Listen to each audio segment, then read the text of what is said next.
अपने हाथों को हिला और बाइबल कहती है उसके भवन में उसकी हजूरी में आराधना करते हुए आओ। उसने कहा महाशब्दावली झांझ बजाकर उसकी महिमा करो। देता है तो जिंदगी सजदे हैं तेरे लिए, तेरे सिवा ना कोई, यहोवा तो है तख्त नशी। अपने हाथों को हिलाओ वचन के समय को परमेश्वर के हाथों में सौंपते हुए और बोलो खुदावंद जो आज मैं सुनूंगा मैं 100 गुना फलों को लेके आऊंगा। फिर से बोलो खुदावंद ये वचन मेरी जिंदगी में 100 गुना फलों को लेके आए। तेरा पवित्र आत्मा जिनकी जिंदगी में बड़े कार्य करे, प्रभु यीशु मसीह के पवित्र नाम में हम मांगते हैं। आमीन आमीन। जोर से तारीफ करो एक बार, जोर से जोर से जोर से। एक बात को आपने हमेशा याद रखना है, परमेश्वर जब भी अपने लोगों को आजाद करता है, जब भी वो आपको ऊंचा करना चाहेगा, जब भी आपको डिलीवर करना चाहेगा, वो हमेशा अपने वर्ड के जरिए करता है। अगर आप किसी चीज की प्रार्थना कर रहे हैं तो बाइबल कहती है वो अपना जवाब अपने वचन के जरिए भेजता है। वो वचन आप अभी सुने यूट्यूब पे, आप फेसबुक पे सुने, आप चाहे उसको टीवी पे सुने, लेकिन भेजता वो वचन ही है। बाइबल कहती जब परमेश्वर ने इजराइलियों की दुहाई को सुना, उनके जो मेहनत वाले काम थे उनको देखा, उनकी चीख उनकी चिल्लाहट को देखा, तो परमेश्वर ने मूसा को कहा मैंने उनकी प्रार्थना को सुना, चिल्लाहट को सुना, और अब मैं तुझे भेजता हूं कि तू जा और मेरे लोगों को छुड़ा और उनको उस जगह पे लेके जा जो मैंने उनके लिए तैयार की, जहां दूध और शहद की नदियां बहेंगी। एक लेबर के लिए, एक ऐसी कौम जो लेबर में इतनी व्यस्त हो चुकी थी और इतना दुखी हो चुकी थी और इतना कमज़ोर उनको कर दिया, कोशिश की जा रही थी करने की, वो ऐसी सपने के बारे में सोच भी नहीं सकते थे। लेकिन बाइबल कहती परमेश्वर ने उनकी प्रार्थना को सुना, उनकी दुहाई को सुना और मूसा को भेजा और मूसा को अपने वचन दिए। जब भी आप प्रार्थना करते हैं, जब भी आप परमेश्वर से कुछ मांगते हैं, वही प्रार्थना का असर होता है कि आज आप टीवी के सामने बैठे और परमेश्वर के वचन को आप सुनने वाले हो, क्योंकि मैं ये जानता हूं कि यही वचन जो अब आप सुनने वाले हो ये आपको डिलीवर करेगा। आज वही राइज अप वुमेन का 4th पार्ट हम आज सुनेंगे। जब भी आप स्पिरिचुअल काम करते हैं वो आपके खिलाफ खड़ा होता है, जब भी आप कोई परमेश्वर का काम करेंगे वो आपके खिलाफ खड़ा होता है।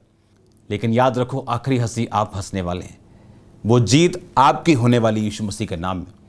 आज मेरा ये बिलीव है कि जो वर्ड मैं आपको दूंगा ये परमेश्वर ने मुझे आपके लिए दिए हैं, और मुझे मालूम है परमेश्वर का, मैंने आपको प्लान बताया कि आने वाले दिनों में परमेश्वर की क्या इच्छा है, वो किस तरह से बहनों को इस्तेमाल करना चाहता है, किस तरह से परमेश्वर बहनों को ऊंचा करना चाहता है, किस तरह से परमेश्वर उनके जीवन पे जो कर्स जो चले आ रहे थे, जो मसीह यीशु में टूटते हैं, अगर उन कर्सिस के बारे में वो जान जाएं और बाइबल कहती उसी जीसस पे वो विश्वास करें जो उनके लिए मारा गया, गाड़ा गया और तीसरे दिन मुर्दों में से जी उठ के, जिसने मरियम को बोला जाओ और मेरे भाइयों को बताओ मैं जी उठा हूं, और उसको एक मैंडेट दिया कि तू जा और अब तू प्रचार कर और बता कि मैं जी उठा हूं। और बाइबल कहती पहला सुसमाचार जो प्रचारक थी वो एक औरत बनी। इस दुनिया की जो सबसे बड़ी चर्च है साउथ कोरिया में, उसके जो मेन पास्टर है, उसको बचाने वाली जो एक शख्स है वो एक औरत थी। और वो औरत पास्टर नहीं थी, वो एक सिंपल सी एक लड़की थी जिसको मालूम हुआ कि ये लड़का जिसको टीबी है और उसके सब रिश्तेदार, दादा पापा सब टीबी से मर रहे हैं और सेम बीमारी अब इसको हो चुकी, क्योंकि उस ज़माने में टीबी का इलाज नहीं था। टीबी मतलब डेथ, जिस तरह आज कोई किसी को बोलते जी इसको कैंसर का ये स्टेज हो गया तो उसका मतलब लोग समझते डेथ। उसी टाइम टीबी का ऐसे होता था और उसे मालूम था कि सेम वॉमिटिंग उसको लास्ट स्टेज वाली शुरू हो गई थी ब्लड की। और वो एक सिस्टर, उसने कहा कि तुम ये बाइबल पढ़ो। उसने कहा नहीं मैं बौद्ध धर्म पे विश्वास करता हूँ, हम बड़े कट्टर हैं, हम बाइबल नहीं पढ़ते। उसने कहा इसमें किसी धर्म का जिक्र नहीं, तो सिर्फ बाइबल पढ़। और उसने साफ मना कर दिया कि मैं मर जाऊँगा लेकिन बाइबल नहीं पढ़ूंगा। और उसने कहा वो लड़की रोने लग गई और परमेश्वर से प्रार्थना करने लग गई। और मुझे ऐसा लगा कि यार ये क्यों रो रही है, चल ठीक है, मैं उसका दिल रखने के लिए मैंने कहा चल ठीक है तू बाइबल दे दे, मैं पढ़ लूँगा। और वो लड़की चली गई खुश होकर कि ठीक है, इसने बाइबल रख ली। और उसने कहा जब मैं बाइबल पढ़ रहा था तो वो वचन नहीं थे जो मैं पढ़ रहा था, वो परमेश्वर मुझसे बात करके मुझे हील कर रहा था। कहता जैसे जैसे मैंने वचन को पढ़ना शुरू किया परमेश्वर की हीलिंग उसके अंदर आई और 6 महीने के अंदर वो हील हुआ। उसके बाद परमेश्वर ने उसको सेवकाई के लिए चुना और आज वो सबसे बड़ी चर्च का सीनियर पास्टर आज भी जिंदा है, काफ़ी बुजुर्ग हो चुके हैं। आज लेकिन वो पास्टर प्रीच नहीं करते, लेकिन उनके आगे बहुत सारे लोग जो अब प्रीचिंग करते हैं। और उसको बचाने वाला भी कौन था? एक सिस्टर। और वो बहुत बड़ी सुसमाचार प्रचारिका नहीं थी, एक सिंपल सी विश्वासी थी। याद रखो, बड़े काम करने के लिए परमेश्वर ने आपको चुना। किस तरह से, अगर हस्बैंड भी इस बात को सुने, आदमी भी इस बात को सुने, अगर आप अपने घर में अपनी औरत की स्पिरिचुअल लाइफ, उसकी लाइफ का ध्यान नहीं रखते, तो आप 50% कमज़ोर हो जाएंगे। परमेश्वर ने आदम को हवा दी, यानी औरत दी। अब आदम की ये जिम्मेवारी थी कि वो उसकी केयर करे, वो उसका ध्यान रखे और खुद परमेश्वर के साथ सहभागिता बना के रखे, और परमेश्वर के साथ सहभागिता औरत की भी सहायता करे कि वो भी परमेश्वर के साथ अपनी सहभागिता को बना के रखें। अगर एक घर में औरत आलसी है, उस घर का कुछ नहीं हो सकता। उस घर से गरीबी कभी खत्म नहीं हो सकती, चाहे वो बंदा जितना मर्जी कमाए। मैं आपको एक स्टोरी बताता हूं। जितने भी इस टाइम इस दुनिया में अमीर लोग हैं, अगर आप उनकी स्टोरी को पढ़ें, आप फेसबुक को पढ़ें। क्यों बनाई गई फेसबुक? फेसबुक से पहले ईमेल्स होती थी। आप ईमेल करते थे, हालचाल पूछते थे, ईमेल पे फोटो भेजते थे, ईमेल पे सारे काम होते थे। लेकिन एक ऐसी ज़रूरत थी कि जहाँ पे लोग अपनी सोशल लाइफ को शेयर कर सकें, कुछ लोगों को बता सकें, गाइड कर सकें। एक प्लेटफॉर्म नहीं था कि जहाँ पे हम मालूम कर सकें कि ये ओरिजिनल इंसान है, ये वही है। फेसबुक बनी जहाँ पे फेस आता था, जहाँ पे आप सोशल अपनी चीज़ों को शेयर कर सकते थे। ये एक हल था। ये पैसा कमाने के लिए नहीं था, ये समाज के लिए एक हल था। और जब भी आप समाज का कोई हल करेंगे, परमेश्वर आपको उस हल के, उस सॉल्यूशन के आपको वेल पे करता है और वो आपको ब्लेस करता है। आपने हमेशा ये नोटिस किया होगा, बहुत से लोग उठ के खड़े होंगे, आज उनको भूत सवार हो जाएगा अनाथ आश्रम का, बोलेंगे अनाथ आश्रम खोलना है, अनाथ आश्रम खोलना है, हमें पैसा भेजो। लेकिन बोझ नहीं है। एक दिन अनाथ आश्रम का विजन है, तीसरे दिन चर्च का विजन, चौथे दिन किसी चीज का विजन। अगर वो विजन जेन्युइन है और अगर आप उस विजन पे कार्य करें, काम करें, अगर आप जेन्युइनली लोगों की प्रॉब्लम्स को सॉल्व करें, तो आप जानते परमेश्वर खुद भी आपको ब्लेस करता है। आपकी पर्सनल लाइफ को, आपके कैरियर को भी वो ब्लेस करता है। इससे अच्छा ये है कि आप एक प्रॉब्लम सॉल्वर बने। जिस तरह अगर आप मेरी लाइफ को देखें, तो मेरे फादर ग्रेजुएट, उस जमाने में भी ग्रेजुएट वो हैं। मेरे दादाजी इनकम टैक्स में थे, वो सरकारी अफसर थे। मेरे फादर बिजनेस में थे। और जब मेरे फादर बिजनेस में थे और हम एक छोटे से घर में रहते थे, सब कुछ ठीक ठाक था, जैसे नॉर्मल मिडिल क्लास फैमिलीज होती। लेकिन मेरी जो मदर थी, उनको ये बात मालूम थी कि हम ग्रो नहीं कर रहे, बस आ रहा है, खा रहे हैं, जा रहे हैं, जो एक मिडिल क्लास फैमिलीज में होते हैं। तो उन्होंने क्या किया, उन्होंने अपने मोहल्ले की सब लेडीज़ को देखा, वो भी शाम को फ्री काम किया, उसके बाद फ्री। दोपहर को सब कोई चुगलियों में बिजी है, किसी ने रजाई के कपड़े निकाल लिए, बेड खोल लिए, उसके कपड़े निकाल लिए, उसको साफ़ कर लिया, पर्दे साफ़ कर लिए। मतलब कुछ तो करेंगे, अब घर में काम नहीं है तो कुछ तो करेंगे। मुझे याद है मेरी मदर ने उनको देखा और ख़ुद भी एक ज़रूरत को महसूस किया कि ऐसा सही नहीं। और आप शायद लेडीज़ जानती होगी, जो चुन्नी पे सिप्पियाँ लगती हैं छोटी छोटी, और जो बड़े जो सूट होते हैं महंगे, उन पे सिप्पियाँ लगती, छोटे छोटे सितारे से लगते हैं, वो सुई से लगते हैं। मेरी मदर ने वो काम खुद भी सीखा और उन औरतों को भी वो काम सिखाया, और मिडल मैन बन के लोगों से, उन शॉपकीपर से वो उठाया और लोगों को दिया। और हुआ क्या, वो भी ब्लेस हुई और मेरे मदर भी ब्लेस हुई। उन्होंने अपना पैसा, उन्होंने भी कमाना शुरू किया। कुछ ने कमेटीज डालनी, अब तो चलो वो लोग इतने फेथफुल नहीं हैं जितना पहले होते थे, अब बहुत कम, वो घटती जा रही है तादाद, परसेंटेज। उससे क्या हुआ कि जब आप इमेजिन करो, अगर एक, जब आप देखते हैं कई बार एक वेट लिफ्टर जब वो उठा रहा होता है 125 किलो, कई बार वो उठा नहीं पाता है और कोई ऐसे हाथ ही लगा दे ऐसे थोड़ा सा, तो वो 125 किलो उठा लेता है। अब लगाया तो उसने हाथ छोटा सा ही है, पर वो छोटा सा हाथ उसको हेल्प कर रहा है 125 किलो 150 किलो उठाने के लिए। उसने पूरा जोर नहीं लगाया, उसके कोच ने या उसके सहायक ने पूरा जोर नहीं, वो उठा रहा है नीचे से और उसने थोड़ा सा जोर लगाया 2 किलो 4 किलो और वो उठ गया। कई बार आप एक घर में जो औरतें, आप जानते हैं बाइबल में कोई टर्म नहीं, बाइबल में ऐसा एक भी वर्ड नहीं कि हाउस वाइफ। किसकी वाइफ? हाउस, कोई हाउस वाइफ नहीं। आप हाउस की वाइफ नहीं हो, आप दीवारों की अपने इन पर्दों की वाइफ थोड़ी हो, हाउस की वाइफ थोड़ी हो। हाउस वाइफ एक रॉन्ग शब्द है। बाइबल में मैं आपको इस बात को पढ़ाऊंगा। नीति वचन 31 उसकी 10 आयत में लिखा, भली पत्नी कौन पा सकता है, क्योंकि उसका मूल्य मूंगों से भी बहुत अधिक है और उसे लाभ की घटी नहीं होती। उसके सारे जीवन के सारे दिनों में वो उससे बुरा नहीं भला ही व्यवहार करती है। वह ऊन और सन ढूंढ ढूंढ कर अपने हाथों से प्रसन्नता के साथ काम करती है। अब यहां पे एक आइडियल, एक ड्रीम गर्ल जिसको आप बोलते हो ना, ड्रीम वुमेन, ये उसका जिक्र है बाइबल के अंदर।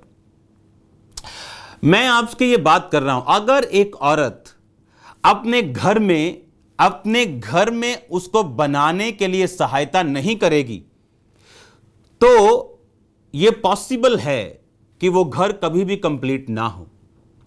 आप अगर ये बात देखें, जिन जिन बड़े बिजनेसेस में, चाहे वो अंबानी फैमिली हो, चाहे कोई भी हो, सचिन तेंदुलकर को देख लो, वो साफ बोलता है मेरी वाइफ डॉक्टर थी, अगर वो ये मेरे साथ ना होती तो मैं इतनी बुलंदी पे कभी ना पहुंचता। उसको देखेंगे, वह ऊन और सन ढूंढ ढूंढ कर अपने हाथों से प्रसन्नता के साथ काम करती है। वह व्यापार के जहाजों के समान अपनी भोजन वस्तुएं दूर से मंगवाती है, क्योंकि जब दूर से भोजन वस्तुएं आएंगी वो सस्ती पड़ेंगी। आप यहां से लेंगे वो महंगी पड़ेंगी, आप मंडी से जाके लेंगे वो सस्ती पड़ेंगी। अगर आप एक औरत हैं और अगर आप इन बातों को जो बाइबल में लिखी हैं, अगर आप इन्हें फॉलो नहीं करते, मैंने बहुत सी औरतें देखी हैं जिनकी घर की गरीबी का कारण 40% बंदा है और 60% वो खुद है, क्योंकि उन्हें लगता है वो औरत है, उन्हें सिर्फ घर का काम करना चाहिए और उन्हें और कोई भी काम नहीं करना चाहिए, और उसी गरीबी में वो सारा जीवन बिता देंगे। घर नहीं बना पाएंगे, काम नहीं कर पाएंगे, शादियां नहीं कर पाते, लेकिन कुछ करते भी नहीं। ऐसी एक भी चीज नहीं जो आपके जीवन में हो और उसके लिए आप जिम्मेवार ना हो। कोई चीज होती जो परमेश्वर आपकी लाइफ में भेजता है जिसके लिए आप जिम्मेवार नहीं। लेकिन यह दूरदर्शी औरत है, ऊन और सन ढूंढ ढूंढ कर प्रसन्नता के साथ काम करती है। रात को उठ बैठती है, अपने घराने को भोजन खिलाती है और अपनी दासियों को अलग अलग काम देती है। वह किसी खेत के विषय में सोच विचार करके उसे मोल लेती है, अपने परिश्रम से फल के दाग की बारी लगाती है, अपने कटी के बल के फेंटे से कसती, अपनी बाहों को दृढ़ बनाती है, वह परख लेती है मेरा व्यापार लाभदायक है, रात को उसका दिया नहीं बुझता। वो प्रार्थना करने वाली स्त्री है, वो देख सकती है उसके घर में क्या कमी है, वो देख सकती है कहां इंप्रूवमेंट चाहिए, वो देख सकती है हमें क्या करना चाहिए, वो देख सकती है हमें कैसे सेविंग करनी चाहिए, हमें कैसे काम करना चाहिए। अगर आप प्रॉब्लम सॉल्वर हैं, कुछ लोग बोलते हैं हमने ये बंदे को निकाल दिया। अच्छा, इसको क्यों निकाला? क्योंकि आपको तनख्वाह ड्रामा क्रिएट करने की नहीं, उसको खत्म करने की मिलती है। कि आपको आईटी वाला बंदा एक रखा, यार ये इंटरनेट पे क्या ड्रामा चल रहा है, इसको खत्म करो, वो खत्म करता है, हम उसे पे देते हैं। हां, अगर वो खुद ड्रामा क्रिएट करे तो उसको ड्रामा क्रिएट करने की पेमेंट नहीं मिल रही, ड्रामा और काम खत्म करने की पेमेंट मिल रही। हमें वो ऐसा नहीं चाहिए कि हमें ही काम दे दे। उसी तरह से आपको पे मिलती है ताकि आप अपने मालिक का काम खत्म कर सके, पूरा कर सके, ना कि उसको एक नया काम दे सकें। इसलिए लोग बहुत से उनके बॉस उन्हें फायर कर देते हैं, क्योंकि उन्हें जो तनख्वाह है वो ड्रामा क्रिएट करने की नहीं, उसे खत्म करने की मिलती है। एक बहन जो 9th पढ़ रही है, 10th पढ़ रही है, आज अगर आप बड़े लोग देखें जो इस दुनिया में फर्स्ट टॉप 10 रिच लोग हैं, उनमें से कई लोग ऐसे हैं जिन्होंने 10 साल की उम्र में जब उनको पॉकेट मनी मिली, उन्होंने एक कंपनी में उसे इन्वेस्ट कर दिया और आज उनकी प्राइवेट प्लेन बनाने की उसकी अपनी कंपनी। आज एक 10th पास जो लड़की, अगर वो खुद अच्छा पढ़ती लिखती है, सीरियस है, आज का टाइम जब कोविड में लोग बच्चों को अपने स्कूल में नहीं भेज सकते, ऑनलाइन बच्चे कितना पढ़ लेंगे, क्या आप ट्यूशन भी नहीं पढ़ा सकती।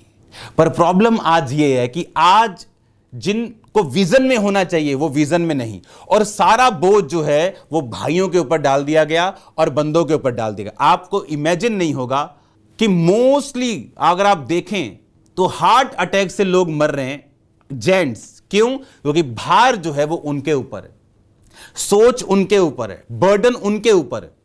लेकिन परमेश्वर ने, अगर मैं आपको राइज अप वुमेन बोल रहा हूं, मैंने कहा था मैं गाइड करूंगा आपने राइज कैसे होना है, मैं आपको बताऊंगा आपने बढ़ना कैसे।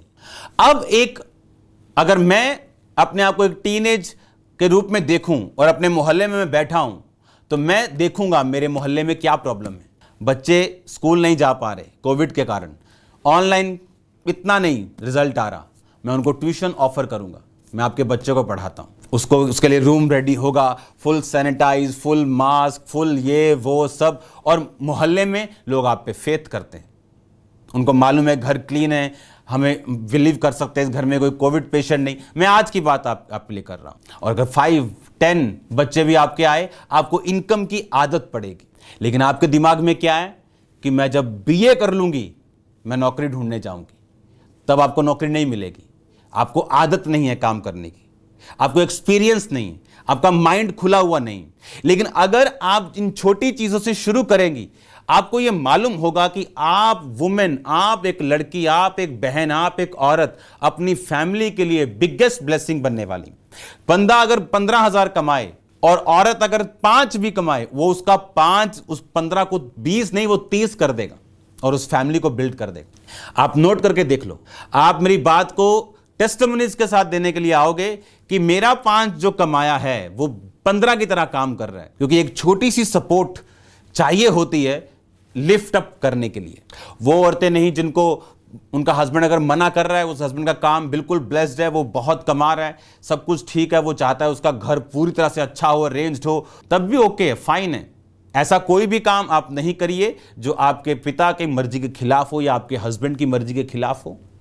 और हस्बैंड और पिता भी यूथ लड़कियों पे भी यकीन करें, और लड़कियां भी बाहर जाके ऐसे काम ना करें कि उनका यकीन उड़े। भाई और दूसरे भी यकीन रखें और औरतों पे भरोसा रखें कि जो काम ये कर सकती है आप नहीं कर सकते। इसने कहा वो अपनी भोजन वस्तुएं दूर से मंगवाती है क्योंकि वो सस्ती पड़ती हैं। क्योंकि आलस के मारे अगर सब कुछ गली से हम लेंगे तो महंगा पड़ेगा। अगर मुझे मालूम है मैं उधर जा ही रहा हूं, सेविंग, स्मॉल सेविंग, उसने कहा ये आइडियल वुमेन की, ये भली पत्नी की, ये एक स्ट्रांग वुमेन की भी निशानी है। वह दीन के लिए मुट्ठी खोलती भी, शायद वो दरिद्र को संभालने के लिए हाथ बढ़ाती है। वह अपने घराने के लिए हिम से नहीं डरती, उसके घर के सब लोग लाल कपड़े पहनते, वो तकिए बना लेती, उसके वस्त्र सूक्ष्म शन और बैंजनी रंग के होते हैं। उसका पति सभा में देश के सब पुरनियों के संग बैठता, वहां उसका सम्मान होता है। वो सन के वस्त्र बनाकर बेचती है, व्यापारी को कमर बंद देती है, बल और प्रताप का पहरावा पहने रहती है, आने वाले काल पे हंसती। कौन हंस सकता आने वाले काल के ऊपर? जो आत्मिक लड़की हो, जो आत्मिक औरत हो, जो प्रार्थना वाली औरत हो, जो मेहनती औरत हो, जिसे मालूम है कि कोई प्रॉब्लम नहीं, एक नहीं तो दूसरा रास्ता परमेश्वर खोल देगा। आज प्रॉब्लम यह है, अगर हम ऐसा कोई भी काम शुरू करेंगे जिससे दूसरे की प्रॉब्लम सॉल्व नहीं होती, वो काम कभी भी चलता नहीं। आपको सबसे पहले उस चीज पर ध्यान देना है 60% कि मैं प्रॉब्लम सॉल्व कर सकूं लोगों की, और उस प्रॉब्लम को सॉल्व करने के लिए परमेश्वर आपको साधन भी देगा और वो आपका पर्सनल ध्यान भी रखेगा। ये औरत जो हम प्रोवर्ब्स में पढ़ रहे हैं, ये आलसी नहीं, ये काम करने वाली औरत, ये कमाई को खाने वाली औरत नहीं, कमाई को इन्वेस्ट करके उसकी कमाई खाने वाली औरत है। आज प्रॉब्लम यह है, आज कुछ आलसी जो औरतें हैं वो अपना शरीर हिलाना नहीं चाहती, पर गरीबी में रह लेंगी और पति को गालियां निकालेंगी।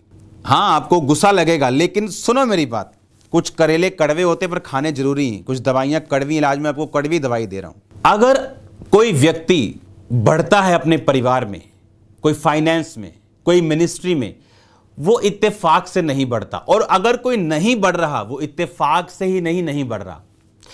हर एक चीज के पीछे एक स्पेसिफिक, एक स्पेशल कारण है उस व्यक्ति के बढ़ने और ना बढ़ने के पीछे। मान लीजिए आप एक घर में रहते हैं, आपने जब वो घर बनाया, जगह भर गई है, क्राउड हो गया, उसके आसपास बहुत से घर बन गए, आपको मालूम उस घर की कीमत अब बढ़ चुकी होगी। अगर आपने 1 लाख रुपए मरला लिया होगा, या 2 लाख रुपए गज लिया होगा, या 3 लाख रुपए गज लिया होगा, तो उसकी कीमत अब बढ़ चुकी। आप वो सेम घर बेचकर वैसा ही सेम या उससे 10% एक्स्ट्रा भी सिर्फ 1 किलोमीटर की दूरी पर बना सकते हैं या खरीद सकते हैं, और आपको 40% सेविंग हो जाएगी। अगर वो आपका घर 20 लाख का है और वो बिका 40 में है, तो नेक्स्ट घर आपको 30 लाख में मिलेगा। सेम घर 10% बड़ा, उससे अच्छा, पर नहीं, हम उसे छोड़ना नहीं चाहते। केड़ा बंदा द्वारा पैक करेगा, मंजे चक्केगा, बिस्तरे चक्केगा। आज लोग इसीलिए फाइनेंस में उनमें कमी है, क्योंकि उनके पास होली स्पिरिट का कोई प्लान नहीं। इमेजिन आप वही घर को अगर बेच दें और ऐसा या इससे बड़ा घर थोड़ा आगे ले लें, वो 10 लाख जो बचे आप उसे इन्वेस्ट कर सकते हैं। लेकिन ये काम औरतों का है, अपने पति को कन्विंस करना, उनके साथ रहना। बाइबल कहती है उसका दिया नहीं बुझता, वो परख लेती है, वो परखने वाली औरत है। वो ऐसे नहीं कि हस्बैंड क्या करता है उसको मालूम ही नहीं है, हस्बैंड का काम क्या है उसको मालूम ही नहीं। अगर हस्बैंड बिल्कुल नहीं बताता तो वो अलग बात है, लेकिन अगर आपका इंटरेस्ट नहीं है तो वो अलग बात है। आज मैंने देखा है, चाहे वो कंस्ट्रक्शन का काम हो, चाहे वो कपड़े का काम हो, चाहे वो कोई भी काम हो, अगर आप औरतों को, अपनी बहनों को, अपने वाइफ्स को इन्वॉल्व करेंगे, आपको ज़्यादा रिजल्ट मिलेगा। ऐसे भी हैं, अगर आपकी वाइफ आपको 25,000 कमा के देती है, आप बच्चों के ऊपर अपने रिलेटिव को भी रख सकते हो, किसी अच्छी बहुत भरोसेमंद लड़की को भी रख सकते हो जो उनका ध्यान रखे और आपकी वाइफ काम कर सके और खुद भी उनकी केयर। बहुत सारी चीज़ें हैं, बहुत सारे प्लान्स हैं जो एक औरत कर सकती। पर अगर हम ये प्लान नहीं करेंगे, लिखा उसे लाभ की घटी नहीं होती। वो उन सन ढूंढ ढूंढ कर हाथों से, अपने हाथों से प्रसन्नता के साथ काम करती, कटी को बल के फेंटे से कसती, तैयार है वो मेहनत करने के लिए, बाहों को दृढ़ बनाती, आलसी नहीं। चुगलियां करने के लिए बहुत बुद्धि चाहिए, बंदे नहीं इतनी कर पाते, लेकिन बरीक बुद्धि जो होती है ना वो औरतों की, वो कर पाती हैं। लेकिन अगर वही हम बुद्धि परखने में लगाएं तो हम कितना आशीषित हो सकते हैं। हम छोटे से शुरुआत नहीं करना चाहते, इसी कारण हम बड़े नहीं बनते। अगर हम छोटे से शुरुआत करें, अगर आपका घर गांव में, आप एक जानवर रख सकते हो, गाय रख सकते हो, भैंस रख सकते हो, बकरियां आपके घर के चीज़ों से पल जाती हैं, आपके आलू के छिलकों से पल जाती हैं, लेकिन आप नहीं रखना चाहते। अगर आपको डॉग से प्यार है, अगर आपको डॉग से प्यार है, आप डॉग्स बेच सकते हो, लेकिन आप नहीं करना चाहते। आप मेहनत नहीं करना चाहते हो, लेकिन उस गरीबी में रहकर अपने बाप को, भाई को कोसना चाहती हो। आज अगर किसी चीज की जरूरत है, किसी बिजनेस को खड़ा करने के लिए, अगर आपको बहुत सा पैसा चाहिए, मत करो वो बिजनेस। अगर आप थोड़े पैसे से, थोड़े रिसोर्सेज से उसको स्टार्ट नहीं करके बढ़ा सकते, तो आप बड़े पैसों से भी उसे बढ़ा नहीं सकते। अगर मैं थोड़े पैसों से किसी इन्वेस्टमेंट को बढ़ा सकता हूं, तो इसका मतलब मैं बड़े से बढ़ा सकता हूं। लेकिन अगर थोड़े में नहीं बढ़ा सकता, तो बड़े में क्या करेंगे। ये उत्तम चरित्र वाली पत्नी की, एक औरत की सारे उसके गुण हैं जो मैं आपको बोल रहा हूं। 30 आयत में, शोभा तो झूठी और सुंदरता व्यर्थ है। लिखा है शोभा झूठी और सुंदरता व्यर्थ है, परंतु जो स्त्री यहोवा का भय मानती उसकी प्रशंसा की जाएगी। उसके हाथों के परिश्रम का फल उसे दो, उसके कार्यों से उस सभा में उसकी प्रशंसा होगी। आप ऐसे राइज अप नहीं हो सकती आमीन आमीन बोल के, घर में बैठ के आलसी होके, बोझ डाल के अपने घर पे। नो, आपको हेल्प करनी है एक दूसरे की, ग्रो होने के लिए। अगर आप फॉरेन में चले जाएं, अमीर हो बच्चा, गरीब हो, आप जानते हैं अगर उस फॉरेन में बच्चों को सिखाया जाता है कि ठीक है, अगर तुझे $1 चाहिए तो मेरे कुत्ते को घुमा के लेके आ, और वो $1 के लिए कुत्ता घुमाता है। आप बड़े अमीर लोग भी, आप पूछ लो किसी फॉरेनर से, ओके मैं तुझे $2 दूंगा, मेरी पूरी गाड़ी साफ कर दे। और पड़ोसी का लड़का गाड़ी साफ कर रहा है, उसे मालूम है मुझे $2 मिलने वाले हैं। वो बचपन से अपने बच्चों को सिखाते हैं मनी की जो वैल्यू है वो क्या है, जो पैसे की वैल्यू है वो क्या है, और खुद कैसे हमने कमाना है, खुद हमने कैसे सेव करना है, बचपन से उनको सिखाया जाता है। आप जानते हैं इजरायली लोग क्यों बोने में इतना तेज है? बचपन से उनको सिखाया जाता है। बच्चे को अगर $10 पॉकेट मनी है, टाइथ अलग कर दो, एक हिस्सा अलग कर दो, सेविंग अलग कर दे, ये खर्चने के लिए। बचपन से उसके हार्ट में सिर्फ उसको देना ही सिखाया गया, मांगना सिखाया नहीं गया। और जब वो बड़ा होता है, वो उसके नेचर में, उसके ब्लड में है देना और बोना। जब उसके ब्लड में देना और बोना है, तो वो गरीब नहीं हो सकता। रीजन यही है। बाइबल के प्रिंसिपल्स के लिए, बाइबल कहती है उद्धार के लिए मुंह से अंगीकार, यानी फाइनेंशियल छुटकारा, फिजिकल छुटकारा, आत्मिक छुटकारा, दुष्ट आत्मा से, मेंटल मैरिटल छुटकारा, तुम्हें मेरे साथ सहमत होना जरूरी है। क्या सहमत होना जरूरी? कि जितना तू बोएगा उतना हम काटेंगे। अगर हम देखेंगे घटी है और हम बीज को खा लेंगे, वो घटी और बढ़ जाएगी। उनको मालूम होना चाहिए वो बीज बोने के लिए है। बीज बड़ा होगा, वो फसल में कुछ खाओ और फिर कुछ बोवो। अगर हमने फसल 100 बोरियों की उगाई और 100 बोरियां खा गए तो फिर अगले सीजन क्या करेंगे? बैठेंगे आराम से और क्या करेंगे? लिखा आलसी अपनी छाती पर हाथ रख के बैठा है। एक और झपकी, एक और नींद, एक और फेसबुक वीडियो, एक और यूट्यूब वीडियो, एक और मजा। लिखा तेरी घटी हथियार बंद के समान, यानी जैसे एक निहत्थे बंदे के ऊपर हथियार वाले लोग खड़े हो जाएं चारों ओर घेर के, कहता वैसे ही आ जाएगी, तो कुछ नहीं कर पाएगा। एक आइडियल वुमेन, एक बुद्धिमान स्त्री, उसको बचपन से सेल्फ सफिशिएंट होना सिखाओ, आत्मनिर्भर होना सिखाओ, उसे सिखाओ हर चीज को। अगर आप फाइनेंशियली ब्लेस्ड हैं, मेक श्योर आपकी वाइफ को भी नॉलेज हो आप क्या कर रहे हैं, क्योंकि प्रभु उसको आपके लिए यूज करेगा, आपको तैयार करेगा। मेक श्योर आप लोगों की प्रॉब्लम सॉल्व करें और परमेश्वर आपको भी ब्लेस करेगा। आज हमें कुछ नहीं चाहिए, बस अपनी स्पिरिचुअल माइंड को एक्टिवेट करो, प्रार्थना करो, प्रार्थना करो, बैठो और प्रार्थना करो और देखो परमेश्वर किस तरह से आपकी बुद्धि को खोलता है, वो किस तरह से आपकी अगुवाई करता है। आपके लोग हैरान होंगे कि ये आदमी बोते हैं, ये आदमी देते हैं, ये आदमी ब्लेस करते हैं, चक्कर क्या है? यही कि हमें वर्ड के साथ सहमत हैं, हमें मालूम है हम बोएंगे तो काटेंगे। हालेलुया। ये आइडियल वुमेन, ये उत्तम चरित्र वाली पत्नी, ये औरत, ये दूरदर्शी, ये सेविंग करने वाली, ये आलसी नहीं, ये खेत के विषय में सोच विचार करती है, कोई बिजनेस के विषय में, काम के विषय में। इसने अपनी पति की कमाई को पूरा खा नहीं लिया कि आ गया 7,000, चलो 2,000 का सूट लेने चले। वो 2,000 की बजाय 3,000 का लो, पर उस इनकम को इन्वेस्ट करके उससे जो इनकम आए वो खर्चो और सेविंग करो। और मैंने आपको छोटी सी एक चीज बताई कि वही घर, वैसा ही घर अगर आप थोड़ा आगे चले जाए तो आपको सस्ते में मिलता है। लेकिन आज जब मैं आपको बोल रहा हूं, परमेश्वर आपकी बुद्धि को खोलेगा, वो आपको बताएगा कि ये सब चीजें परमेश्वर की ओर से मैं आपको बोल रहा हूं। और एक औरत को अपनी फैमिली में, अपने हस्बैंड के बिजनेस में, अपने उसकी जॉब में उसको एक्टिवली इन्वॉल्व होना है, उसको अपने घर को बनाने में इन्वॉल्व होना है। आज से कोई भी आप हाउसवाइफ नहीं है, कोई भी, चाहे आप घर में ही रहें अपने हस्बैंड की आज्ञा के अनुसार, कि फिर भी आप हाउसवाइफ नहीं, आप घर को बनाने वाली वाइफ हैं। आज से घर को स्ट्रांग करने वाली, उसको ऊंचा करने वाली। और आप प्रार्थना में बैठेंगे, परमेश्वर आपके रास्तों को खोलेगा। जब एक औरत इतनी एक्टिव होगी, अपने चरित्र को उत्तम रखेगी, उसने कहा शोभा तो झूठी और सुंदरता व्यर्थ है, परंतु जो स्त्री यहोवा का डर मानेगी उसकी प्रशंसा की जाएगी। उसने कहा तुम्हारी सुंदरता काम नहीं आएगी, तुम्हारा पति तुम्हारी सुंदरता के पीछे 2 साल भाग सकता है, 3 साल भाग सकता है, 4 साल भाग सकता है, दैट्स इट। उसके बाद नहीं वो भागेगा। उसके बाद क्या काम आएगा? चरित्र काम आएगा। बाइबल कहती है जो सुंदर स्त्री विवेक नहीं रखती, जो सुंदर औरत कैरेक्टरलेस है, लिखा वो सोने का नथ पहने हुए सुअर के समान है। सोने का नथ पहना दिया, लेकिन जैसे कीचड़ देखा, कीचड़ में लोटपोट और गंदा। लिखा जो सुंदर औरत विवेक नहीं रखती, कैरेक्टर नहीं रखती, वो एक सोने का नथ पहने हुए एक सुअर के समान है। उसने कहा शोभा झूठी और सुंदरता व्यर्थ है। उसने कहा, बाइबल कह रही व्यर्थ है, मैं नहीं कह रहा हूं, बाइबल का वचन कह रहा है वो व्यर्थ है। ब्यूटी व्यर्थ है अगर आप इस कैरेक्टर में जिए, अगर आप आलस में ना जिए, अगर आप काम करने वाली औरत हो, तो जो सुंदर औरतें हैं वो आपसे जेलसी करेंगी, क्योंकि आपका पति अब इस तरह से आपके साथ रहने वाला है। और जब आप ऐसी पोजीशन पे होती तो लोग आपकी बात को ध्यान से सुनते हैं।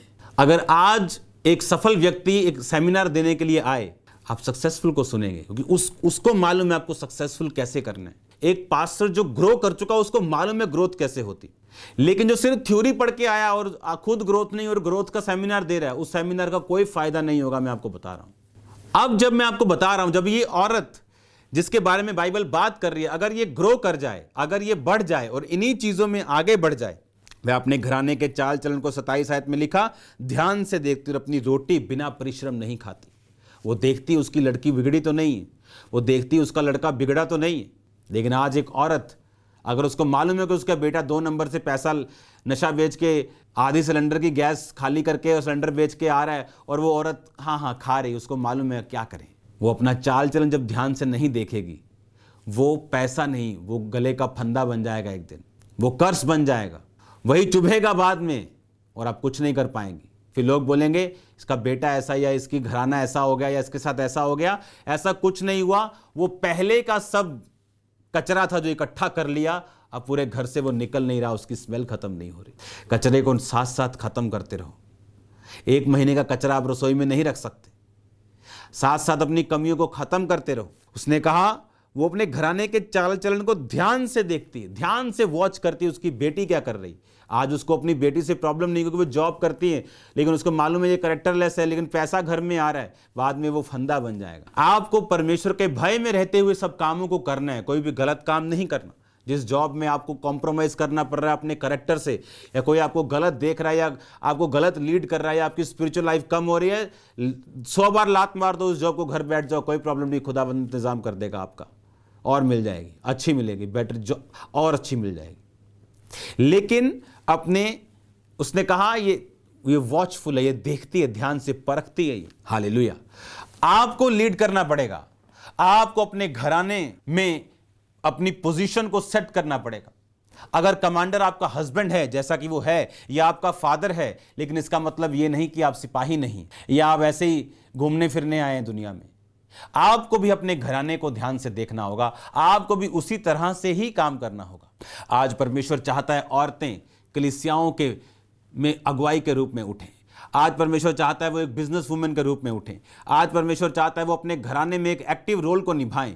परमेश्वर आपकी इज्जत को बढ़ाना चाहता है, वो आपको स्ट्रांग करना चाहता है। आज कितने देश है जिनकी जो पीएम है वो वुमेन है। आज कितने बड़े बड़े पद हैं जिनकी चेयरपर्सन एक वुमेन है। लोग मुझसे पूछते हैं औरतें क्या बपतिस्मा दे सकती हैं, क्या वो बैप्टाइज दे सकती हैं? मैं आपसे एक क्वेश्चन करना चाहता हूं। अगर एक ऐसी जगह जहां पे एक लड़की दूसरी औरत को सुसमाचार दे रही है और उस जगह और कोई नहीं, वो ईरान साइड, वो कहीं जहां पे बहुत विरोध है, और उस सुसमाचार को सुन लिया उसने, और अगर वो बपतिस्मा लेना चाहती है और कोई बंदा उसके पास नहीं जो उसे दे सके, या कोई क्रिश्चियन नहीं, तो क्या आपको क्या लगता है कि उसे बपतिस्मा नहीं लेना चाहिए?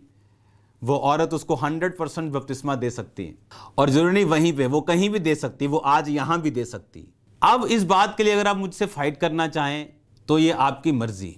मैं अपनी पोजीशन से टलूंगा नहीं, लेकिन आप पे फोर्स भी नहीं करूंगा कि आप ऐसा करें। बाइबल में जो प्रेरितों का काम था वो था कलीसियाओं की शिक्षा को राइट करना, करेक्ट करना। पास्टर्स का काम था उन शिक्षाओं को जो प्रेरित दे रहे उनको लेना और उनको एस्टैब्लिश करना। ऐसा कोई राजा नहीं जो अपनी 50% प्रजा को निष्क्रिय कर दे। और यीशु मसीह वो महाबुद्धिमान है, जबरदस्त बुद्धिमान है, वो महावकील है, वकीलों का वकील है, डॉक्टरों का डॉक्टर है, वैद्यों का वैद्य है। आपको क्या लगता है वो अपनी 50% आर्मी को, जो वुमेन है, उनको निष्क्रिय कर देगा, उनकी पावर को कम कर देगा? नो, वुमेन हर चीज कर सकती है अपने पति की अधीनगी में, अपने पिता की अधीनगी में। वो हर चीज कर सकती है, बैप्टाइज कर सकती, प्रीच कर सकती, टीच कर सकती, हील कर सकती, डिलीवर कर सकती, प्रोफेसी कर सकती। मैं आपको पिछले पार्ट्स में बता चुका हूं। बैप्टाइज क्या है? बैप्टिज्म जो शब्द है वो निकला है बैप्टिजो, इमर्ज। यूनानी भाषा में बैप्टिज्म का मतलब है किसी चीज में डूब जाना, इमर्ज हो जाना। तो आप पानी में अगर आप बपतिस्मा बाइबल का लेना चाहते हैं तो आपको डुबकी वाला ही लेना होगा। यानी बैप्टिजो का मतलब है यूनानी भाषा में, असली भाषा, बाइबल की असली भाषा में बैप्टिज्म मतलब है डूब, इमर्ज हो जाना।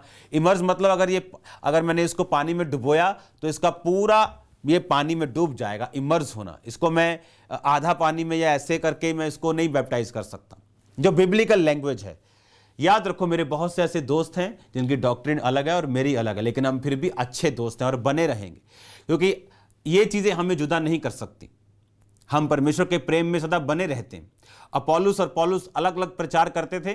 जब पौलुस के बार बोलता था कि भाई वहां जाया, वो मना करता था, इसका मतलब ये नहीं वो दुश्मन थे, वो फाइट करते थे। किसी चीज में डिसएग्रीमेंट हो सकता है हमारी टीचिंग में, डॉक्ट्रिन में, इसका मतलब ये नहीं कि आप हमारे दुश्मन बन जाए या मैं आपका दुश्मन बन जाऊं और हम एक दूसरे के खिलाफ चले जाएं, ऐसा नहीं हो सकता। अब इमर्स का मतलब है डूब जाना। अब मेन बात यह है कि मैं डूब रहा हूं, इमर्ज हो रहा हूं और गाड़ा जा रहा हूं पानी यानी उस कब्र में, और यीशु मसीह की तरह उस गाड़ा गया और जब बाहर आया तो जी उठा। इसलिए यीशु मसीह ने यरदन नदी में बैप्टाइज लिया। इसका मतलब इमर्ज हो जाना, डूब जाना, बैप्टिज्म। उसका मकसद सिर्फ ये बताना है कि आप मसीह में गाड़े गए और मसीह में जी उठे। कौन बपतिस्मा दे रहा है, वो औरत है या मर्द है, ये इतना मायने नहीं करता। लेकिन इस चीज को हम एक कंट्रोवर्शियल इशू नहीं बनाना चाहते, लेकिन वो कौन है वो मायने नहीं करता।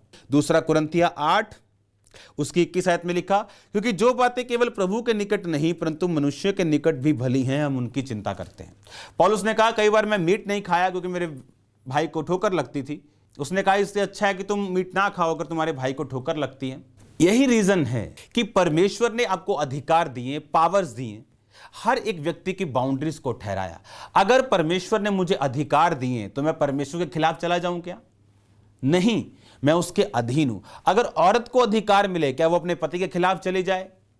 नहीं। हर एक व्यक्ति सेट बाय बाउंड्रीज, बाइबल कहती है। अपोस्टल, प्रेरित का मतलब है यानी, और अलग किए जाने का मतलब है, जब पौलुस ने कहा मैं प्रेरित, जो अलग किया गया, यानी मैं आश्चर्य कर्म करने वाला व्यक्ति अलग, यानी सेट ऑफ बाय बाउंड्रीज। मैं बाउंड्रीज में रखा गया हूं, दुनिया से अलग किया गया हूं, लेकिन बाउंड्रीज में रखा गया हूं। मैं इस पूरी ग्राउंड में घूम सकता हूं, लेकिन ग्राउंड के बाहर नहीं जा सकता। उसी तरह औरतों को सारा अधिकार दिया गया एक बाउंड्रीज के तहत, जिस तरह आदमियों को भी दिया गया एक बाउंड्री के तहत, एक सीमित मात्रा में। तो आपको एक आइडियल वुमेन बनना है, आपको सपोर्ट करना है अपने फादर को, अपने हस्बैंड को, अपने भाई को। आप बिग काम कर सकती। मैं आपको फिर बता रहा हूं, भाई बहन, पति, बाप जितने सुन रहे हैं, इग्नोर करना बंद कर दो वुमेन्स को। आप ही का फायदा होने वाला जबरदस्त जबरदस्त आपके परिवार का, आपके फाइनेंस में, आपकी चीजों में, वो आपका फायदा होने वाला। ऐसे बहुत से लोग थे मेरे आसपास जो मेरी वाइफ ने फायर किए और जो मेरे लिए ठीक नहीं थे। उन्हें कौन देख सकता है? एक औरत उनको अच्छी रीति से परख सकती है, और इसीलिए परमेश्वर ने आदम को औरत दी। और अगर आप इस हथियार को यूज नहीं करेंगे, अगर आप वुमेन को राइट वे में अपनी जिंदगी में लागू नहीं करेंगे, आप अपने आप को फालतू मेहनत, ट्रबल और मुश्किल में डाल रहे हैं। अब आपको यह समझ होनी चाहिए कि अगर मुझे बनना है, मैं बन सकती हूं। उसके लिए मुझे बहुत बड़े रिसोर्सेज की जरूरत नहीं। उसके लिए आप जानते हैं, आज कई डॉग्स बेचने वाले लाखों रुपया कमा रहे हैं। क्या एक फीमेल डॉग लाने में क्या 10,000 लग जाएगा? क्या खाएंगे जो आप खाएंगे? लेकिन हम बहुत कुछ कर सकते हैं। उनका एक एक बेबी 5-5 हजार का बिकता है। लोग लाइन में खड़े रहते हैं। यानी कुछ भी, एनीथिंग आप कर सकते हैं। उसके लिए आपको बहुत बड़े पैसों की जरूरत नहीं। आपको स्पिरिचुअल बनना है, भय में रहना है, बुद्धिमान बनना है, अपने परिवार के लिए एक सपोर्टर बनना है। ईट करो, खाओ, ईटर बनो, लेकिन सपोर्टर बनो पहले। आज लोग बोलते हैं जी हमने तो फलाने का लहंगा पहनना है जी, बॉम्बे का। कितने का है जी? 4.5 लाख का। वही कपड़ा, सिर्फ दिमाग लगा हुआ है और आप उसके लिए 300%, 400% पैसे देने के लिए तैयार हो, और सिर्फ उस व्यक्ति का माइंड है, बुद्धि लगाई है उसने और मेहनत की है। आप सिर्फ अगर मेहनत करो और बुद्धि लगाओ और परमेश्वर के साथ फेथफुल रहो, वो इस तरह से रास्तों को ओपन करेगा। भाइयों को भी मैं बोल रहा हूं, ये बात आप इमेजिन भी नहीं कर सकते। मैं भाइयों को फिर कह रहा हूं, अगर भली पत्नी पानी है तो अगर आप करेक्टरलेस हैं, भूल जाओ। अगर आप प्रभु के साथ फेथफुल नहीं, भूल जाओ। और अगर आप प्रभु के साथ विश्वास योग्य हैं, खुदावंद ऐसी ही पत्नी आपको देगा। जितना आप प्रभु के साथ फेथफुल हैं, वैसी ही रिफ्लेक्शन आपको अपनी वाइफ में दिखेगी। मैं विश्वास करता हूं ये वचन आपको हिला देगा और आपको तैयार करेगा परमेश्वर के कामों को करने के लिए। क्योंकि जब इस तरह एक औरत सक्सेसफुल होती है अपनी फैमिली में, अपने काम में, और जब वो प्रीच करने लगती और जब वो बताने लगती, लोग सीरियसली सुनते हैं। क्योंकि वो एक आम व्यक्ति का नहीं सुनना चाहते जो खुद अव्यवस्थित है, लेकिन एक व्यवस्थित को, एक सफल को व्यक्ति सुनना चाहते हैं। उसी तरह से जब आप इस पोजीशन पे होती तो लोग आपको सुनते हैं, क्योंकि प्रभु का भय आपके अंदर होता तो सामर्थ भी होती। जब सामर्थ होती है उसके बाद आप फाइनेंशियली ब्लेस्ड होती हैं, आप फिजिकली ब्लेस्ड होती हैं, लोग आपको सुनना चाहते हैं। मेक श्योर आप सक्सेसफुल हो। एक हिस्से में अगर शैतान ने आपको दुखी किया, आपकी मैरिज या किसी हिस्से में आप सक्सेसफुल नहीं हुई, डोंट वरी, बाकी हिस्सों को पकड़ो और अपने आप को बनाओ और बिल्ड करो। आप कर सकते हैं। अगर आप फिजिकली बच्चों को जन्म दे सकती हैं, आप स्पिरिचुअली बच्चों को जन्म दे सकती हैं। अगर वो इतना मुश्किल काम एक औरत कर सकती तो स्पिरिचुअल बच्चों को जन्म दे सकती हैं आप। ये कौन से बंदे और कहां से आते जो कहते हैं औरत फिजिकली बच्चों को जन्म दे सकती लेकिन स्पिरिचुअल नहीं दे सकती? ऐसा नहीं है। लेकिन फाइट करने की जरूरत नहीं, समझने की जरूरत है। हमें बहस करने की जरूरत नहीं, वचन समझ लिया, अब आपको मालूम है औरतों को क्या करना और कैसे आगे बढ़ना। क्योंकि कुछ भी अगर हमने करना है, हमें उसके लिए कदम उठाना पड़ेगा। हम बोएंगे नहीं, हम फाइनेंशियली ब्लेस्ड नहीं, हम प्रेयर नहीं करेंगे, हम सामर्थ्य नहीं, हम ये वचन पूरा नहीं करेंगे, हमारी प्रशंसा नहीं होगी। उन औरतों की वैल्यू है जिन्होंने अपने घर में वैल्यू को ऐड किया। ये नहीं पति काम पे, बर्तन धोए, सारा दिन फोन पे, चुगलियां। मैंने एक बात को नोटिस की है, जो औरतें 24 आवर फोन पे अपनी मम्मी के साथ, अपने घर के साथ बात करती, उनका घर कभी भी मैंने देखा इतना सुखी नहीं होता जितना दूसरे लोगों का घर है। बाइबल कहती है अपने पिता के घर को भूल जा, तेरा पति तेरी इच्छा रखेगा। आपको मालूम होना चाहिए कि आपको प्रभु ने जोड़ा है इसलिए कि आप बिल्ड हो सकें, और उसकी वजह से हम एक दर्शन पे काम कर पाते हैं, स्ट्रांग होके और उठ पाते हैं। और ये तभी होगा जब एक औरत अपने फैमिली में वैल्यू ऐड करेगी। ड्रामा क्रिएटर नहीं होगी, ड्रामा स्टॉपर होगी। अगर आप ड्रामा क्रिएटर हैं, आपका हस्बैंड आपकी फैमिली को सपोर्ट नहीं कर सकता। अगर आप ड्रामा क्रिएटर हैं, वो आपको, आपने जितना मर्जी अच्छा सुंदर सूट डाला हो, आप उसको सुंदर नहीं लगेंगी। क्योंकि हस्बैंड इज्जत और रिस्पेक्ट पे जाता है और औरत लव पे जाती है। इसके बारे में हम अगले पार्ट पे बात करेंगे। हालेलुया। ये बात आपको ध्यान से समझनी, और मुझे मालूम है जब तक ये 7 पार्ट खत्म होंगे, आप ब्लेस्ड होंगे यीशु मसीह के नाम में। हमारे YouTube चैनल को सब्सक्राइब करें ताकि आप परमेश्वर के गहरे वेदों को जान सकें कि कैसे आप परमेश्वर में बढ़ सकते हैं, कैसे आप दुष्ट आत्माओं से, नशों से, बीमारियों से और वंशों के श्रापों से आजाद हो सकते हैं।